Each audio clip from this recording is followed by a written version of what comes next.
Hello everyone, आज हम start करने वाले हैं कॉमर्स का थर्ड चैप्टर जिसका नाम है sources of finance for a joint company. इस चैप्टर में हम long term sources of finance पढ़ेंगे, उसके पार्ट्स पढ़ेंगे। देखिए, सोर्सेस ऑफ फंड्स यानी पैसा कहाँ से उठाया जा सकता है, उसके दो टाइप हो जाते हैं। एक है आपका लॉन्ग टर्म, दूसरा होता है आपका शॉर्ट टर्म। इस चैप्टर में हम मेनली लॉन्ग टर्म और शॉर्ट टर्म पे ऊपर ज़्यादा फोकस करेंगे, लेकिन क्वेश्चन ज़्यादातर लॉन्ग टर्म पे ही बनते हैं, इसलिए लॉन्ग टर्म को ज़्यादा अच्छे से पढ़ना पड़ेगा रादर देन शॉर्ट टर्म। तो देखिए, लॉन्ग टर्म फाइनेंस क्या हो जाता है, जो बोरोइंग्स हम 12 महीने से ज़्यादा टाइम में निपटाएंगे। फॉर एग्जाम्पल, आपने 1 लाख रुपए लिया इन लॉन्ग टर्म फॉर्मेट, तो आप ये 1 साल के अंदर रिपेमेंट नहीं करोगे, ये आप 1 साल से ज़्यादा में रिपेमेंट करोगे। और शॉर्ट टर्म फाइनेंस क्या हो गया, जो बेसिकली आपको रिपेमेंट करना है विद इन 1 ईयर। आपका शॉर्ट टर्म फाइनेंस आपको विद इन 1 ईयर रिपेमेंट कर देना है, और लॉन्ग टर्म फाइनेंस आपको ग्रेटर देन 1 ईयर में रिपेमेंट कर देना है। तो ये समझ लिया आप लोग। देखिए, नेक्स्ट टॉपिक जो है वो है डिफरेंट टाइप्स ऑफ फाइनेंस। देखिए, पहला तो हो गया आपका लॉन्ग टर्म फाइनेंस, दूसरा हो गया शॉर्ट टर्म फाइनेंस, जो कि मैंने अभी बताया। देखिए, लॉन्ग टर्म फाइनेंस कैसे टाइप के होते हैं। देखिए, पहला हो जाता है इक्विटी शेयर्स, दूसरा हो जाता है प्रेफरेंस शेयर्स, तीसरा हो जाता है रिटेन्ड अर्निंग्स, उसके बाद डिबेंचर्स, फिर loans from commercial banks, loan from financial institutions. हमें 5th और 6th इस बार के सिलेबस में नहीं है, फिर भी मैं छोटे से फॉर्मेट में आपको बता दूंगा, ब्रीफ फॉर्मेट में। और शॉर्ट टर्म फाइनेंस में mainly public deposits, commercial banks, trade credit, customer advances, factoring, inter corporate deposits, instalment credit, इसमें से सिर्फ पब्लिक डिपॉजिट्स और कमर्शियल बैंक्स ही इस बार के सिलेबस में है। फिर भी मैं आपको बाकी जो दूसरे भी हैं उसको एक छोटा सा रिकैप आप लोगों को दे दूंगा। तो देखिए, पहला टॉपिक जो है वो इक्विटी शेयर्स। देखिए, इक्विटी शेयर का मतलब क्या हो जाता है। फॉर एग्जाम्पल, एक कंपनी है ABC लिमिटेड कंपनी, उसको पैसे की ज़रूरत है, तो वो क्या किया, इक्विटी शेयर दे दिया। अब शेयर क्या होता है, शेयर होता है आपका कैपिटल का एक छोटा सा पार्ट, कैपिटल है उसका एक छोटा सा पार्ट आपका शेयर हो जाता है। देखिए, जो शेयर खरीदता है वो बन जाता है शेयर होल्डर, और शेयर होल्डर होता है कंपनी का owner. Share holder is the owner of the company, चाहे आप एक शेयर ही क्यों ना होल्ड करे, मतलब आपका 1% हक है उस कंपनी पे या 0.01% हक है उस कंपनी पे स्टैटिस्टिक्स के हिसाब से। अगर आपके पास ज़्यादा शेयर्स हैं, अगर आप ज़्यादा शेयर होल्ड करते हो उस कंपनी का, जो आप ज़्यादा इंपॉर्टेंट डिसीजंस ले पाओगे उस कंपनी का। जैसे कि रिलायंस में Ambani, that is Mukesh Ambani, is not the owner, he is one of the owners of Reliance limited, because उसमें और भी ओनर्स हैं, लेकिन बोला जाता है कि वो उसका कंपनी है because of the fact that he holds maximum amount of shares in that company. He holds something like 79% shares in that company on an rough estimate. तो क्या लिखा है, देखिए, issue of shares is the most important method of raising long term funds. तो मैंने आपको एक brief format में इसको बता दिया। देखिए, एक शेयर ना दो टाइप के हो जाते हैं। पहला हो गया आपका इक्विटी शेयर और दूसरा हो गया प्रेफरेंस शेयर। देखिए, इक्विटी शेयर उन लोगों के लिए जो रिस्क लेना पसंद करते हैं, और प्रेफरेंस शेयर उन लोगों के लिए जो नॉन रिस्क टेकर है, जो कि सेफ खेलना चाहते हैं। देखिए, प्रेफरेंस मिलना क्या होता है, प्रेफरेंस मतलब होता है किसी को एक्स्ट्रा प्रायोरिटीज देना। अब जो प्रेफरेंस शेयर खरीदता है उसका कंपनी के प्रॉफिट्स पे पहला हक बनता है। अब क्यों ऐसा हो गया, जो शेयर होल्डर है यानी जो मालिक है उसका तो पहला हक बनता है, जी नहीं। इक्विटी शेयर होल्डर्स जो होते हैं वो कंपनी के ओनर्स हो जाते हैं, और ओनर को लास्ट में हमेशा प्रॉफिट देना पड़ेगा। फॉर एग्जाम्पल, आपका एक कंपनी है, एक पेन मैन्युफैक्चरिंग कंपनी है, उस महीने में फॉर एग्जाम्पल जनवरी के महीने में आपका प्रॉफिट हुआ 0 रुपीज़, या आप लॉस में चले गए, लेकिन आपको अपने स्टाफ को ठीक टाइम पे ठीक अमाउंट का सैलरी उन्हें देना ही पड़ेगा। You are compelled to do that because they are not the owners of the company but they're salaried persons who are working for your company, और आप हो ओनर, और आपका अगर प्रॉफिट 0 हुआ तो आपको प्रॉफिट 0 ही एक्सेप्ट करना पड़ेगा।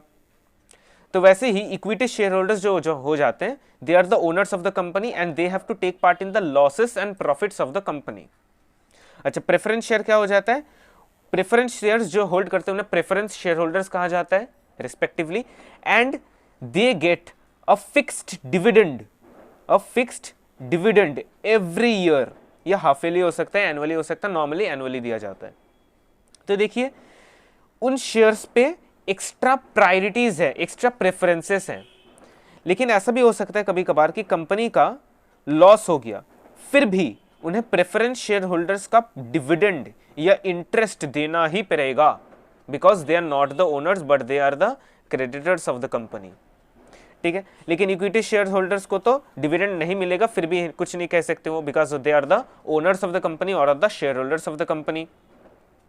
लेकिन एक डिसएडवांटेज प्रेफरेंस शेयर होल्डर्स के लिए क्या हो जाता है? They do not have any part in the management of the company, यानी कुछ भी डिसीजन लेते समय उनसे नहीं पूछा जाएगा, लेकिन इक्विटी शेयर होल्डर से पूछा जाएगा, because they are the owners of the company. The preference और इक्विटी में डाउट क्लियर हो गया। अच्छा देखिए, फीचर्स ऑफ इक्विटी शेयर, ये क्या होता है? Equity shares are issued prior to preference share and dividend. This shares carry no preferential right, उसमें कोई प्रेफरेंशियल राइट नहीं होता है, मतलब उसमें कोई एक्स्ट्रा डिविडेंड नहीं लगता है। मतलब आपको फॉर एग्जांपल लॉस हो गया तो आपको प्रॉफिट मिलेगा ही, ऐसा कोई गारंटी नहीं है, उसमें कोई प्रायोरिटीज नहीं है, यानी प्रेफरेंसेस नहीं है। लेकिन कभी कभार ऐसा होता है, जैसे कि हीरो होंडा कंपनी का क्या हुआ था, एक साल में बहुत ज्यादा प्रॉफिट्स हो गए थे, और जितना ज्यादा प्रॉफिट है उतना ज्यादा डिविडेंड मिलेगा शेयर होल्डर्स को। लेकिन प्रेफरेंस शेयर होल्डर्स को तो भाई उतना ही मिलना है जिनका जितना रेट ऑफ इंटरेस्ट लिखा है एग्रीमेंट में, तो वहां पे वो डिसएडवांटेज हो जाता है। लेकिन रिस्क ज्यादा इक्विटी शेयर पे रहता है। अच्छा देखिए, एडवांटेज ऑफ इक्विटी शेयर क्या हो जाता है? No burden on earnings. For example आपने इक्विटी शेयर इशू कर दिया, अब उन्हें सिर्फ डिविडेंड देने का चिंता, और अगर आप चाहते हो उन्हें डिविडेंड ना दो, आप ये भी कह सकते हो हम कंपनी को अभी ब्रॉडन करेंगे, कंपनी को अभी बहुत ज्यादा डेवलप करना है, इसलिए आपको डिविडेंड नहीं मिल पाएगा या कम मिलेगा। तो वो कुछ नहीं कह पाएंगे, भाई वो तो ओनर है, वो तो चाहेंगे कंपनी का विकास हो ताकि उन्हें फ्यूचर में ज्यादा प्रॉफिट्स मिल सके। इसलिए उनके अर्निंग्स पे इक्विटी शेयर्स का कोई ज्यादा प्रभाव नहीं पड़ता है, यह इफेक्ट नहीं पड़ता है। परमानेंट कैपिटल क्यों कहा गया भाई? क्योंकि ये कैपिटल तभी दिया जाता है उन शेयर होल्डर्स को जब आपका कंपनी बंद हो जाता है, that is at the event of winding up of the company. No charge on assets, इसका मतलब हो जाता है कि आपका कोई एसेट को मॉर्टगेज यानी लोन के हिसाब से कोलैटरल सिक्योरिटी रखना नहीं पड़ता। सोर्स ऑफ स्ट्रेंथ क्या हो जाता है? आपके पास ज्यादा इक्विटी कैपिटल रहेगा तो आपका मार्केट के ऊपर ज्यादा कमांड रहेगा, आपका फाइनेंशियल पोजीशन अच्छा रहेगा। स्मॉल नॉमिनल वैल्यू, इसका मतलब क्या हो जाता है? देखिए, small nominal value, the face value of an equity share is very low, मतलब हो जाता है कि जो लो होता है उसका बहुत प्राइस। फॉर एग्जाम्पल मैं बहुत ही गरीब आदमी हूं तो मैं भी खरीद सकता हूं एक शेयर भी, उसका शेयर का दाम तो 9 रुपए भी, 9 रुपए भी होता है, 8 रुपए भी होता है, 100 रुपए भी होता है, तो हर कोई अफोर्ड कर सकता है। अच्छा, फ्रॉम इन्वेस्टर या share holder point of view, वो तो हमने पढ़ लिया कि कंपनी के लिए क्या फायदा है इक्विटी शेयर इशू करने को। अब जो खरीदेगा उसके लिए भी कुछ फायदा होना चाहिए डेफिनेटली। उनको वोटिंग राइट मिलता है, उनका लायबिलिटी लिमिटेड होता है। लायबिलिटी लिमिटेड होता है मतलब for example I have brought 10 shares of 1 rupees each, मतलब मेरा कितना कैपिटल है उस कंपनी में? 10 रुपया बराबर। तो अगर कंपनी का लॉस होता है तो मुझे कितना लॉस का शेयर देना पड़ेगा? 10 रुपया। मुझे 100 रुपया नहीं देना पड़ेगा, ना ही 90 रुपया देना पड़ेगा, मुझे 10 रुपया देना पड़ेगा जितना मेरा खरीदा हुआ वैल्यू था, इसलिए लायबिलिटी लिमिटेड है। कुछ सक्सेसफुल बिजनेस के क्षेत्र में आपका रेट ऑफ डिविडेंड बहुत ज्यादा हो सकता है, आपका पैसा ऊंचा जा सकता है। फॉर एग्जाम्पल कभी कभी ना बोनस शेयर्स इशू करते हैं कंपनी, तो आपको बोनस शेयर्स पे इक्विटी शेयर होल्डर्स का ज्यादा पहला हक रहता है। बोनस शेयर्स वो शेयर्स हो जाते हैं जो फ्री में इशू करे जाते हैं, that is without of cost दिए जाते हैं शेयर होल्डर्स को। अच्छा देखिए, शेयर होल्डर ने 90 लाख रुपए कमा लिए इन्वेस्ट करके एबीसी लिमिटेड कंपनी में, अब तो उसको टैक्स देना पड़ेगा? जी नहीं देना पड़ता डिविडेंड के ऊपर टैक्स, इसलिए और बढ़िया इसमें। प्रेफरेंस शेयर्स से पहले हम पढ़ लेंगे डिसएडवांटेज ऑफ इक्विटी शेयर्स। देखिए, डिसएडवांटेज में ऐसा कुछ नहीं है, वहां पे लिखा है कि मैनिपुलेशन ऑफ कंट्रोल, मतलब हो जाता है कि आपका कंट्रोल डिवाइड हो जा रहा है। फॉर एग्जांपल आपका अकेले का कंपनी था, आपने 10 शेयर्स इशू करे, अब 11 लोगों में पावर डिवाइड हो गया कंपनी के परफॉर्मेंस को इन्फ्लुएंस करने का। अच्छा, डेंजर ऑफ ओवर कैपिटलाइजेशन, देखिए इसको तो हम रिफंड नहीं कर सकते, यानी अगर हमने 10 रुपया उठा लिया तो हम उसे रिफंड नहीं कर सकेंगे। अगर ज़्यादा उठा लिया, हमें ज़रूरत है 1 रुपये की, हमने उठा लिया 10 रुपये, तो हमारे पास 9 रुपये एक्स्ट्रा हो गए, यानी हमारे पास आइडल फंड्स आ गए। अब उस आइडल फंड पर भी हमें डिविडेंड देना पड़ेगा, ओवर कैपिटलाइजेशन पर हो जाएगा। ठीक है, फाइनेंशियल स्ट्रक्चर ना बहुत ही रिजिड होता है, रिजिड हो जाता है इस केस में, क्योंकि आपके पास ज़्यादा आइडल फंड्स आ जाते हैं। कॉस्टली हो गया, देखिए उसको आप इशू करने का कॉस्ट ज़्यादा होता है, कमीशन देना पड़ता है, ब्रोकरेज देना पड़ता है। नो ट्रेडिंग ऑन इक्विटी, जब हम पूरा का पूरा कैपिटल इक्विटी शेयर से उठाते हैं तब हम इक्विटी पे ट्रेड नहीं कर सकते। अच्छा, इनफ्लेक्सिबल का मतलब क्या हो जाता है, बहुत ही इनफ्लेक्सिबल हो जाता है भाई। देखिए आपके पास ज़्यादा कैपिटल तो आ रहा है लेकिन पावर भी डिवाइड हो जा रहा है, जिसके चलते आपका मैनिपुलेशन हो रहा है कंट्रोल का। इन्वेस्टर के व्यू से आपका क्या हो सकता है डिसएडवांटेज, मैं इन्वेस्ट कर रहा हूँ, मेरा क्या डिसएडवांटेज है। हाई रिस्क, ये बताने की जरूरत नहीं है भाई, बहुत ज़्यादा रिस्क है। आपका आज का दाम है 9 रुपये, कल गिर गया 1 रुपये या कल माइनस में चलने लगा भैया, तो आपका लॉस हो जाएगा जितना पैसा लगाया था आपने।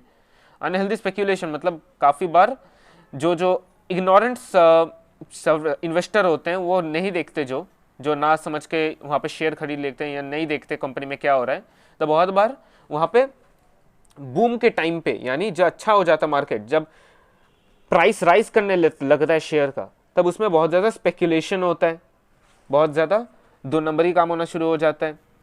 और perpetuation of control by a few, देखिए आपने एक शेयर खरीदा, आप उसके नाम के तो शेयर होल्डर हो गए लेकिन आपका कोई इंपॉर्टेंस नहीं है, लेकिन आपने 50% शेयर्स खरीद लिए तो आपका ज़्यादा इंपॉर्टेंस है। मैं क्या कहना चाहता हूँ कि for example A B C है, ए ने खरीदे 1% शेयर, बी ने खरीदे 5% शेयर और सी ने खरीदे 60% शेयर। इसमें सबसे ज़्यादा कंट्रोल का पावर किसका रहेगा, सी, उसके बाद बी, उसके बाद ए। तो ए का कोई वैल्यू नहीं रहा भाई, क्योंकि उसका तो कोई इंपॉर्टेंस ही नहीं, क्योंकि वो कंट्रोल नहीं कर पा रहा है, सिर्फ नाम के वास्ते ही आप ओनर रह जाते हो।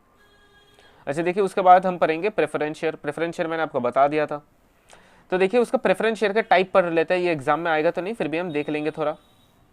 देखिए बहुत सारे टाइप के प्रेफरेंस शेयर हो जाते हैं, एक है आपका cumulative and non cumulative preference share, उसके बाद हो जाता है आपका पार्टिसिपेटिंग, नॉन पार्टिसिपेटिंग। अच्छा, कन्वर्टेबल, नॉन कन्वर्टेबल और रिडीमेबल, इरिडीमेबल। अच्छा देखिए पहला मतलब समझ लेते हैं इन चीज़ों का, बहुत ही ईजी है। क्यूमुलेटिव मतलब हो जाता है जो हर साल जमते रहता है, और नॉन क्यूमुलेटिव मतलब क्या हो जाए तो हर साल नहीं जमता। फॉर एग्जाम्पल मेरे इस साल का प्रॉफिट बहुत ही कम हुआ, इतना ही कम हुआ कि मैं किसी को डिविडेंड नहीं दे सकता, तो मैंने बोला कि इस साल का डिविडेंड मैं नहीं दे पाऊंगा।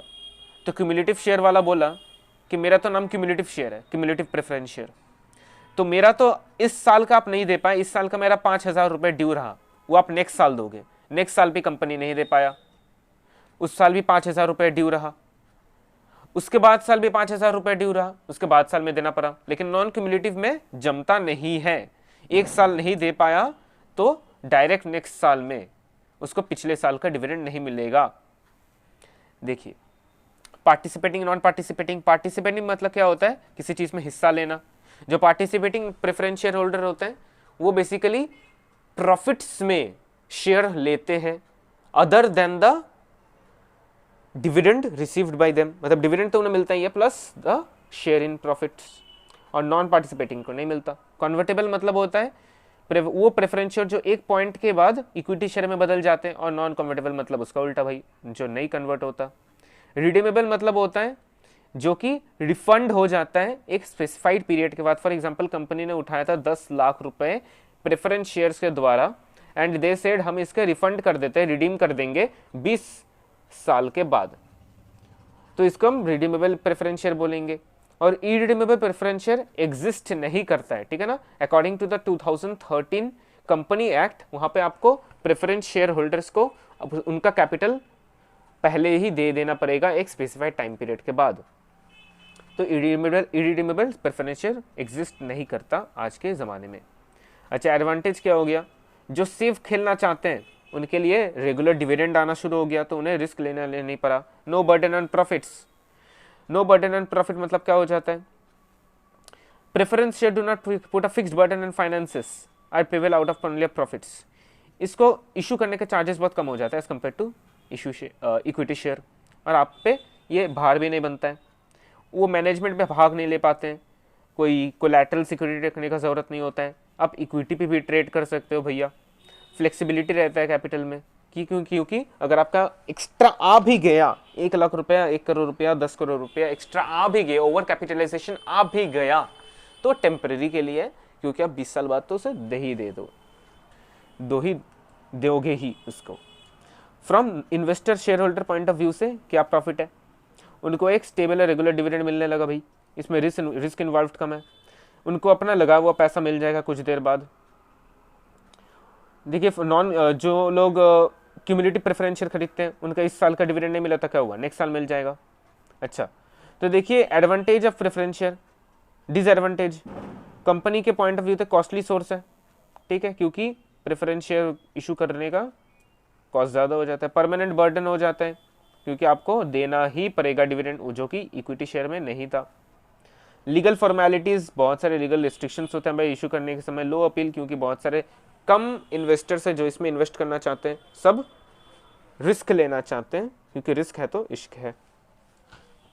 From share holders point of view, तो share holder point of view से उसको वोटिंग राइट नहीं मिलता।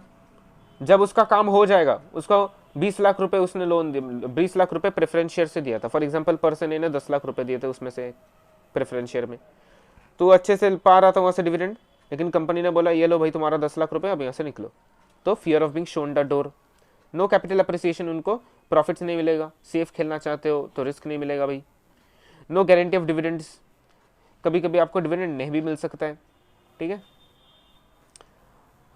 अच्छा, अभी हम जो पढ़ेंगे वो that is the bonus shares. देखिए बोनस शेयर क्या होता है, बोनस शेयर वो होता है जो कि बेसिकली हमें फ्री में शेयर मिल जाता है, मतलब बहुत ज़्यादा प्रॉफिट्स हो गए, एक्स्ट्रा प्रॉफिट्स। फॉर एग्जांपल आपका 1 करोड़ रुपया प्रॉफिट हुआ, उसमें से 90 लाख रुपए आपने दे दिया, अब 10 लाख रुपए एक्स्ट्रा प्रॉफिट्स हो गए, इसको आपको खर्च करना है, इसको आपको डिवाइड कर देना। आप क्या करोगे, आप एग्जिस्टिंग शेयर होल्डर को फ्री ऑफ कॉस्ट इसको दे दोगे। अच्छा, इसके बाद आता है राइट और राइट्स इशू। राइट शेयर होता है वो शेयर जो कि बेसिकली कंपनी शेयर होल्डर्स को देने की कोशिश करता है विथ सम डिस्काउंट, कभी कभी फुल अमाउंट में दे देता है, मैक्सिमम टाइम में कुछ डिस्काउंट से इशू होता है ये शेयर। अच्छा, ये भी हो गया, बहुत ही ईजी था ये वाला भी। यहाँ पे जो डिफरेंस है ये पढ़ लीजिएगा, देखिए यहाँ पे क्या लिखा है, दे में partly paid up, right share partly paid up होता है, मतलब फॉर एग्जांपल 10 रुपये का शेयर है, 5 रुपये कंपनी ने दे दिया, यानी 5 रुपये डिस्काउंट, बोनस शेयर तो फ्री होता है। राइट शेयर प्रॉफिट कमा देता है, हमें पैसा आता है, उसमें कुछ पैसा नहीं आता। Right share existing share holder के लिए पेड होता है, और bonus share free of cost हो जाता है। Employ stock options plan important है, ESOP। इसका मतलब क्या होता है, जो पर्सन, फॉर एग्जांपल ये एक पर्सन है ए, ये कंपनी में 30 साल से मेहनत किया, तो कंपनी का डायरेक्टर क्या किया, इसको खुश होकर 10,000 कंपनी का शेयर दे दिया, तो यही कंपनी का ओनर बन गया, बहुत बड़ा वाला। तो कंपनी के इस एम्प्लॉय को अच्छा लगा, ये भी अच्छे से काम करेगा, और इसको एक फीलिंग आया कि हम, मेरा भी कंपनी है, तो जितना अच्छे से काम करूंगा मेरा भी फ्यूचर में लाभ होगा, अगर क्योंकि फ्यूचर अच्छे से काम करूंगा तो कंपनी का परफॉर्मेंस बढ़ेगा, परफॉर्मेंस बढ़ेगा तो पैसा आएगा, पैसा आएगा तो शेयर का दाम बढ़ेगा, शेयर का दाम बढ़ेगा तो फ्यूचर में उसे बेचकर मैं अच्छा खासा कमा सकता हूँ। इसे डिस्काउंट में इशू करा जाता है नॉर्मली, एंड इसे कभी कभार सेम प्राइस भी इशू करता है, लेकिन मैक्सिमम टाइम पे डिस्काउंट के साथ, नहीं तो एम्प्लॉय क्यों ही खरीदेगा भाई। और इसे कंपनी उन एम्प्लॉयज़ को देता है जो कि थोड़े से अच्छे हो, फॉर एग्जाम्पल 30 साल से काम किए, अच्छे से लगन से काम कर रहा है, उसको दे दिया। कुछ मिनिमम क्राइटेरिया होता है इसको देने का, हर एक कंपनी के लिए डिफरेंट क्राइटेरियाज हो जाते हैं। स्वेट इक्विटी शेयर, देखिए स्वेट इक्विटी शेयर वो इक्विटी शेयर हो जाता है, फॉर एग्जाम्पल मेरा सैलरी है 10,000 रुपये, तो मुझे कंपनी का बोला मेरे कंपनी का शेयर का दाम तो 100 रुपया भाई, तो मैं तुम्हें हर महीने 100 इक्विटी शेयर दे दूंगा। तो अगर मैं बोलूँ कि मुझे नहीं चाहिए इक्विटी शेयर, तो मुझे कैश में मिल जाएगा। अगर मैं बोलूँ अच्छा ठीक है मुझे शेयर दे देना, तो मुझे शेयर में मिल जाएगा। तो एक पॉइंट ऑफ रिम्यूनरेशन का है, ऐसे पैसा मिल सकता है। रिटेन्ड अर्निंग्स, रिटेन्ड अर्निंग्स मतलब बहुत ईजी है भाई, आपने पढ़ा भी होगा, पहले क्लास 11 में भी पढ़ा होगा। अपना खुद का जमाया हुआ पैसा फिर से लगा दिया, इतने साल से मेहनत किया, इतने साल से बिजनेस किया, 10 लाख रुपए जमा पाया तो उसे फिर से इन्वेस्ट कर दिया, यही रिटेन अर्निंग्स है। उसके बाद जो है वो डिबेंचर। अच्छा, डिबेंचर होल्डर जो होते हैं वो ना क्रेडिटर्स होते हैं कंपनी के। This is a type of loan, ठीक है। ये आप लोन लेते हो बाहर के लोगों से, पब्लिक से। देखिए डिबेंचर होल्डर्स के आपके बहुत से टाइप के होते हैं डिबेंचर। पहला टाइप का तो हो जाता है आपका वो है कि आपका नेकेड एंड मॉर्गेज डिबेंचर। उसके बाद आपका हो गया रिडीमेबल एंड इरिडीमेबल डिबेंचर्स। उसके बाद हो गया बियरर एंड रजिस्टर्ड डिबेंचर्स। उसके बाद हो गया convertible and non convertible debentures. देखिए पहला हो गया नेकेड एंड मॉर्गेज। नेकेड हो गया वो डिबेंचर जिस पे आपको कोई सिक्योरिटी रखने की ज़रूरत नहीं है, और मॉर्गेज डिबेंचर वो हो गया जिसमें आपको सिक्योरिटी रखने की ज़रूरत है। ये इंपॉर्टेंट देखिए, फिक्स्ड चार्ज हमेशा क्रिएट होता है specific and existing assets of the company पे, और फ्लोटिंग चार्ज क्रिएट होता है हमेशा एग्जिस्टिंग एंड फ्यूचर एसेट्स पे। ये एमसीक्यू पे आ सकता है इस साल में। रिडीमेबल इरिडीमेबल, रिडीमेबल मतलब भाई भैया जी 20 साल 30 साल बाद मिल जाएगा आपको स्पेसिफाइड पीरियड के बाद, और रिडीमेबल जो नहीं मिलेगा एकदम में कंपनी के बंद होते समय। बियरर मतलब होता है जो कि ट्रांसफ़र हो सकता है, रजिस्टर्ड होते हैं जो ट्रांसफ़र नहीं होंगे। कन्वर्टेबल जो इक्विटी शेयर में कन्वर्ट हो जाएंगे, नॉन कन्वर्टेबल जो इक्विटी शेयर पे कन्वर्ट नहीं होंगे भैया। उसके बाद जो है वो है लोन्स फॉर कमर्शियल बैंक्स, मतलब नॉर्मल एसबीआई, इससे लोन हो गया। उसके बाद लोन्स फ्रॉम फाइनेंशियल इंस्टीट्यूशंस हो गया, जैसे कि आईसीसीआई, आईडीबीआई। फिर आपका स्टेट बैंक्स तो नहीं होगा, स्टेट फाइनेंशियल कॉरपोरेशंस। फिर आपका मुथूट फाइनेंस, ये सब जो कि बेसिकली बैंक्स नहीं है बट फाइनेंशियल इंस्टीट्यूशन है। ये सब आपके सिलेबस में नहीं है, फिर भी आपको छोटे रूप में बता दे रहा हूँ। देखिए sources of short term finance में ये है पब्लिक डिपॉजिट। पब्लिक डिपॉजिट हो जाता है पब्लिक जहाँ पे नॉन बैंकिंग कंपनीज में पैसा लगाती है, जैसे कि आपको हो गया म्यूचुअल फंड भैया। उसके बाद हो गया मुथूट फाइनेंस हो गया, ठीक है, इसमें आप पैसा लगा दे रहे हो। एलआईसी हो गया। उसके बाद देखिए कमर्शियल बैंक्स, ये आपका सिलेबस में नहीं है। और उसके बाद इंस्टॉलमेंट क्रेडिट, फैक्टरिंग और customer advances, inter corporate deposits, ये भी आपके सिलेबस में नहीं है, इसलिए ये एग्जाम में आएगा तो नहीं। तो ये था एंड ऑफ द चैप्टर। अगर आपको कोई असुविधा हो तो कमेंट्स में लिखिएगा, I will definitely help you out.